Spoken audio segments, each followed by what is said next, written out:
Kembali di Anyus Pagi pemirsa, Satreskrim Polres Bantul menggerebek lokasi judi sabung ayam di Bantul, Yogyakarta. Polisi mengamankan 35 orang serta menyita belasan ekor ayam aduan.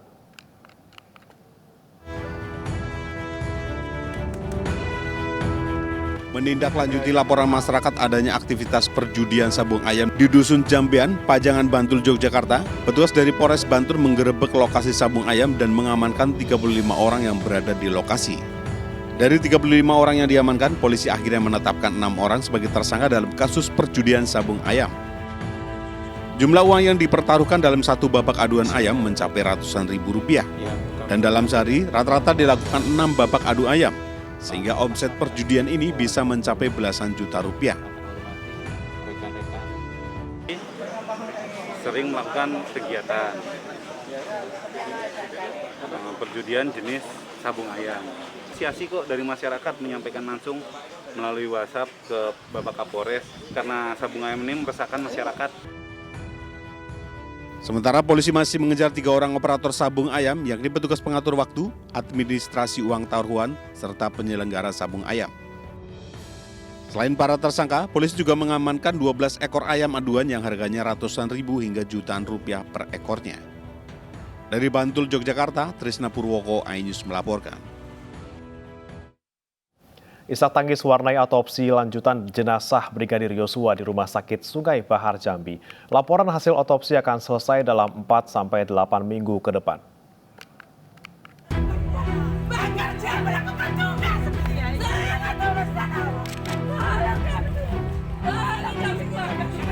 Isak tangis keluarga iringi proses ekshumasi atau pembongkaran makam Brigadir Nofriansah Yosua Huta Barat alias Brigadir J pada Rabu pagi. Sebelum proses ekshumasi digelar, keluarga melakukan doa bersama. Puluhan personil polisi dari Polda Jambi dikerahkan untuk mengamankan proses pengangkatan jenazah di pemakaman Sukamakmur, Muaro, Jambi. Area pemakaman disterilkan dari warga sekitar. Menurut tim forensik, otopsi fokus pada sejumlah luka yang perlu pemeriksaan mikroskopik, termasuk yang jadi masukan dari pihak keluarga. Ada masukan dari keluarga dan penasihat hukumnya bahwa ada beberapa tempat yang diduga ataupun dicurigai oleh keluarga sebagai adanya perlukaan lain seperti itu selain luka tembak. Nah itu yang memang akan kita konfirmasi dan itu menjadi fokus pemeriksaan kami sekalipun kami melakukan pemeriksaan secara menyeluruh otopsi seperti biasa. Tentunya kami ada fokus-fokus sesuai dengan masukan dari keluarga dan penasihat hukum itu. Nah itu yang menjadi fokus kami. Kapolri Jenderal Listio Sigit Prabowo menegaskan hasil otopsi ulang akan disampaikan ke publik.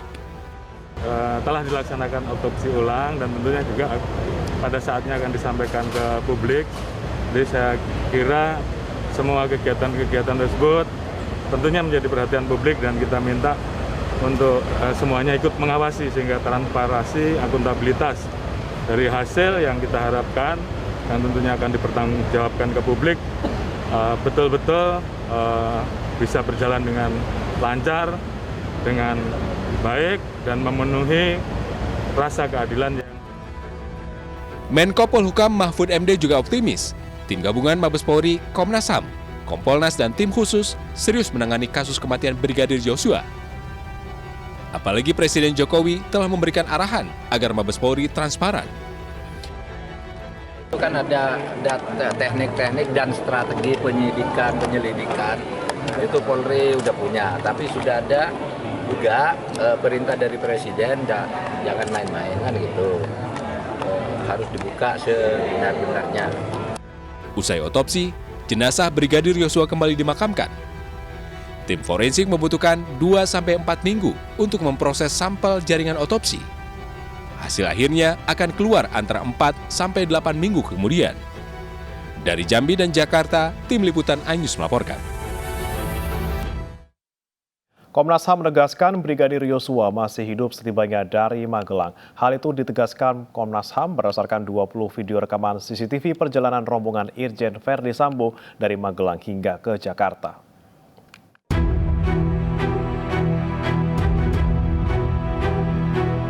Lebih dari 2 pekan berlalu, kasus kematian Brigadir Yosua Huta Barat masih diselimuti misteri. Komnas HAM mengaku telah diperlihatkan 20 video rekaman CCTV di hari tewasnya Brigadir Yosua. Rekaman CCTV itu mencakup 27 titik yang berlokasi di Magelang, Duren 3 atau lokasi rumah dinas Irjen Verdi Sambo hingga Kramat Jati. Komnas HAM menyebut Brigadir Yosua masih hidup setibanya di rumah dinas Verdi Sambo.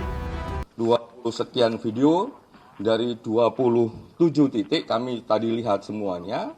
Saya ulangi lagi, kami lihat semuanya dari Magelang sampai Duren 3, ya, terus termasuk juga video sampai Kramat Jati. Ya, kalau cerita Magelang sampai Duren 3, salah satu yang paling penting yang kami lihat, almarhum Joshua masih hidup. Komnas HAM juga mendalami kerusakan CCTV di rumah dinas Verdi Sambo, salah satunya alur dari kejadian tersebut. Lebih lanjut, Komnas HAM akan meminta keterangan tim cyber dan Lapfor Mabes Polri terkait kerusakan CCTV tersebut.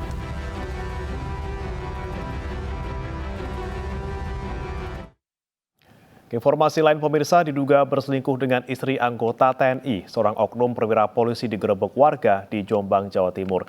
Karena berusaha kabur, oknum polisi ini nyaris menjadi sasaran main hakim sendiri.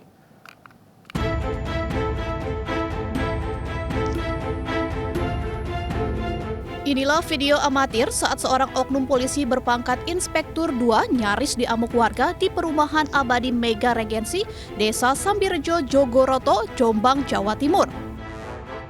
Sebelumnya, Ibda B digerebek warga di salah satu rumah dan diduga berselingkuh dengan penghuni rumah yang juga istri anggota TNI.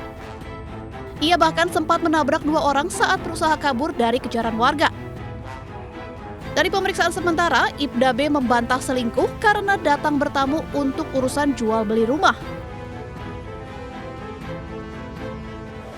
Ya, memang sebelumnya sudah disanggong oleh warga. Jadi sekitar jam 4 sore, terus kemudian pas waktu penggerebekannya itu sekitar jam 21. Terus kemudian dibawa ke Polsek Jogoroto. Apa yang dilakukan oknum polisi itu di dalam rumah tersebut? Informasi yang didapat bahwa mereka terkait urusan jual beli tanah. Jadi begitu. Soal dugaan ada selingkuh di... Nah, itu masih kita lakukan pendalaman termasuk. Kasus dugaan perselingkuhan ini masih didalami Propam Polres Jombang. Sementara warga mencurigai adanya perselingkuhan lantaran Ibda B bertamu saat suami penghuni rumah sedang dinas luar kota. Selain itu, warga juga mendapati posisi pintu rumah dalam keadaan tertutup rapat. Dari Jombang, Jawa Timur, Mukhtar Bagus, iNews melaporkan. Seorang pria ditangkap polisi setelah tega mencabuli adik iparnya sendiri yang masih berusia 19 tahun di Kabupaten Tangerang, Banten. Guna melancarkan aksinya, pelaku berpura-pura bisa mengobati guna-guna.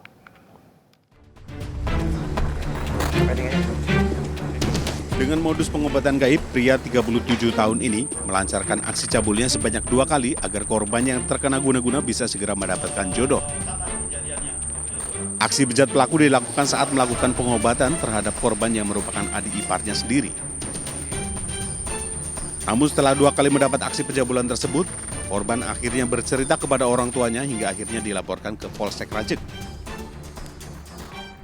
MS, warga Rajek Kabupaten Tangerang, Banten, akhirnya diamankan polisi dengan tuduhan pencabulan. Dengan akal cerdik pelaku, seolah-olah dia bisa mengobati, akhirnya melakukan perbuatan cabul terhadap diri korban. Ya, hingga kejadian ini berulang.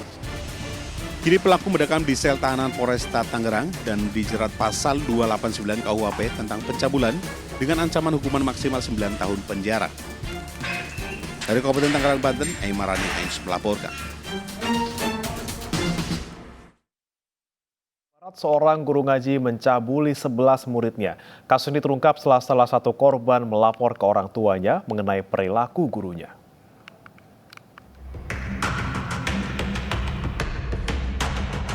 Tersangka pelaku pencabulan anak di bawah umur di Jorong Kayu Tandua, Nagari Aiange, Kecamatan Kaligoto, Kabupaten Tanah Datar, Sumatera Barat, ditangkap Satuan Reskrim Polres Padang Panjang. Tersangka ZH, guru ngaji, melakukan tindak pelecehan seksual terhadap murid-muridnya. Dari hasil pemeriksaan ada 11 anak yang menjadi korban nafsu bejat tersangka. Kasus ini terungkap setelah salah satu korban melaporkan kepada orang tuanya yang enggan untuk pergi mengaji di rumah milik tersangka. Setelah didesak alasan menolak, akhirnya sang anak berterus terang dengan perilaku tersangka terhadapnya. Si korban mengeluh kepada orang tuanya bahwa dia tidak mau mengaji lagi ke si pelaku. Alasannya karena sering dipeluk-peluk dan dicabuli. Orang tua pelapor kaget, kemudian melaporkan hal tersebut ke Kepala Jorong atau Kepala Dusun. Dari Kepala Jorong dan Ketua Pemuda diarahkanlah ke Polres Padang Panjang. Di hadapan petugas, tersangka ZH mengakui perbuatan bejat ini dilakukan sejak tahun 2020 hingga sekarang dan biasa dilakukan kepada murid-murid yang datang duluan ke tempat mengaji saat menjalani piket kelas. Dari Padang Panjang, Sumatera Barat, Agung Sulistyo, Ais melaporkan. Julianto Eka Putra terdakwa kasus kekerasan seksual dituntut 15 tahun penjara. Tuntutan disampaikan Jaksa Penuntut Umum dalam sidang yang digelar di Pengadilan Negeri Malang, Rabu siang. Di mana Jaksa Penuntut Umum berkeyakinan bahwa saudara Julianto dapat dituntut, tadi dituntutnya 15 tahun penjara. Pembacaan tuntutan hukuman 15 tahun penjara untuk terdakwa JE langsung disambut gembira para pendukung korban yang setia menggelar aksi demo di depan Pengadilan Negeri Malang. Setelah kurang lebih digelar selama 3,5 jam, pembacaan tuntutan pada terdakwa kekerasan seksual Julianto Eka Putra selesai dilakukan. Julianto yang juga pendiri Sekolah Selamat Pagi Indonesia, tempat aksi kekerasan seksual terjadi, dinyatakan bersalah oleh Jaksa Penuntut Umum. Julianto dituntut 15 tahun penjara dan denda Rp300 juta. Kepala Kejaksaan Negeri Kota Batu, Agus Rujito menyampaikan, Julianto dikenai pasal 81 ayat 2 Undang-Undang Nomor 23 Tahun 2002 tentang Perlindungan Anak. Terdakwa dituntut 15 tahun.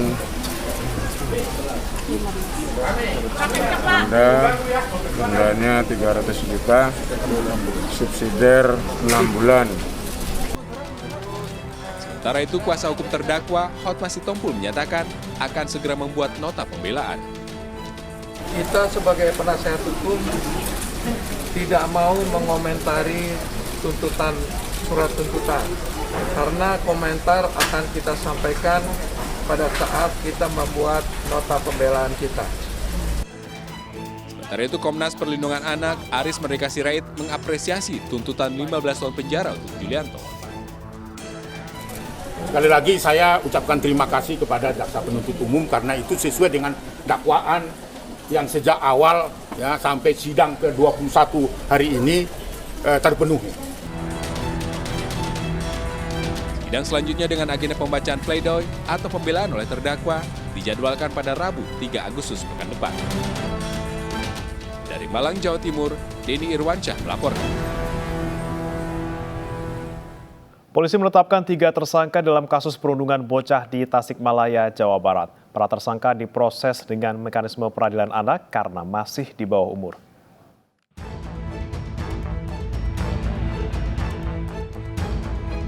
Tiga orang ditetapkan sebagai tersangka dalam kasus perundungan terhadap seorang bocah di Tasikmalaya, Jawa Barat yang berujung meninggalnya korban. 3 tersangka merupakan teman sebaya korban yang juga masih di bawah umur. Polisi menggunakan mekanisme peradilan anak sehingga ketiga tersangka tidak ditahan. Mereka dikembalikan ke orang tua dengan pengawasan dari Badan Pemasyarakatan. Proses penanganan kasus bullying yang di Polres Tasikmalaya sekarang sudah memasuki tahap penyidikan, sehingga sudah ditetapkan tersangka dalam hal ini 3 anak yang terdapat dalam video tersebut. Pasal yang diterapkan adalah Pasal 80 Junto 76C Undang-Undang Nomor 35 Tahun 2014 tentang Perlindungan Anak, yang ancaman hukumannya bisa mencapai 15 tahun. Sebelumnya, seorang bocah 11 tahun di Tasikmalaya, Jawa Barat meninggal dunia diduga akibat depresi. Korban dipaksa berbuat asusila dengan seekor kucing, direkam dan videonya viral di media sosial.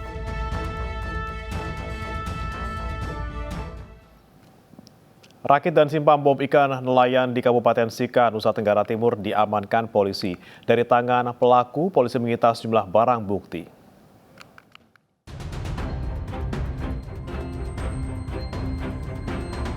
Seorang nelayan asal desa Kolisia, Kabupaten Sika, Nusa Tenggara Timur, dibekuk aparat Polsek Nita karena menggunakan bom ikan saat melaut. Dari tangan pelaku, polisi sita 9 bom ikan siap pakai. Selain itu, polisi juga menyita sebuah kompresor, peralatan menyelam, serta 2 box berwarna kuning. Pelaku mengaku menggunakan bom ikan ini untuk mencari ikan di sekitar perairan Teluk Maumere. Indikasi awal bom ikan. Nanti kita kembangkan nanti bagaimana apa memang untuk bom ikan atau handak atau undang-undang negara proses penyidikan. Sementara terlapor belum PSK karena baru tangkap malamnya kita terlapor juga tersedia. Saat ini pelaku diamankan di Mapores Sika dan dijerat dengan undang-undang darurat dengan ancaman hukuman 20 tahun penjara. Dari Sika, Nusa Tenggara Timur, Joni Nura, iNews melaporkan. Sekitar 10.000 nelayan se-Jawa Tengah mendapat bantuan asuransi kecelakaan di laut maupun di darat. Selain asuransi, pemerintah Provinsi Jawa Tengah juga memprioritaskan distribusi solar untuk nelayan anggota koperasi.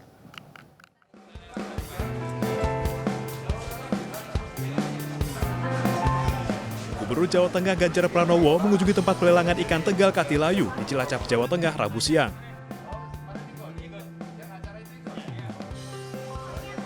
Kunjungan Ganjar menindaklanjuti laporan KUD Minusaroyo Cilacap sebagai salah satu koperasi maju pada peringatan Harkop Jawa Tengah 2022. Di hadapan nelayan, Ganjar menyampaikan pihaknya selalu berupaya menjamin kesejahteraan, salah satunya memberikan asuransi kecelakaan di laut maupun di darat. Total sekitar 10.000 nelayan se-Jawa Tengah yang telah tercover oleh BPAN atau Bantuan Premi Asuransi Nelayan dari Pemprov Jateng.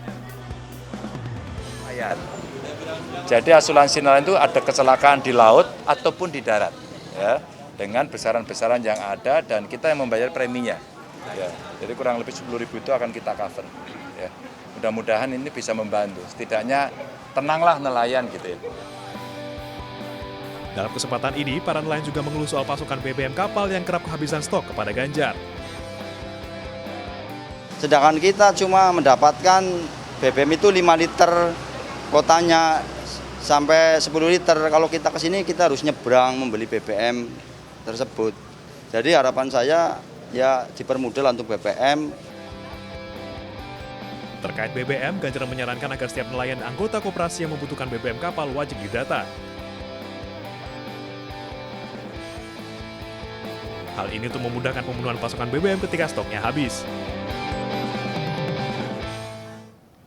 Dukung pelaku UMKM dan memaksimalkan potensi daerah, Menparekraf Sandiaga Uno memberikan sejumlah bantuan kepada ibu-ibu PKK di Desa Wisata Pela, Kota Bangun, Kalimantan Timur.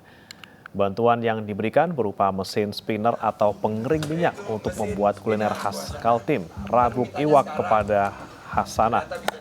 Menparekraf berharap makanan unggulan seperti rabuk iwak dapat berkembang ke daerah-daerah lainnya. Sandiaga juga menyerahkan bantuan peralatan kebersihan untuk pengembangan desa wisata dan mengapresiasi masyarakat yang ingin memajukan desanya selaras dengan program Kemenparekraf. Nanti bahan bakunya semakin bisa tersedia dengan peningkatan kunjungan wisatawan di sini. Saya harapkan ibu-ibu tetap semangat dan doakan kita segera bangkit buat Bu Hasanah dan masyarakat di desa wisata.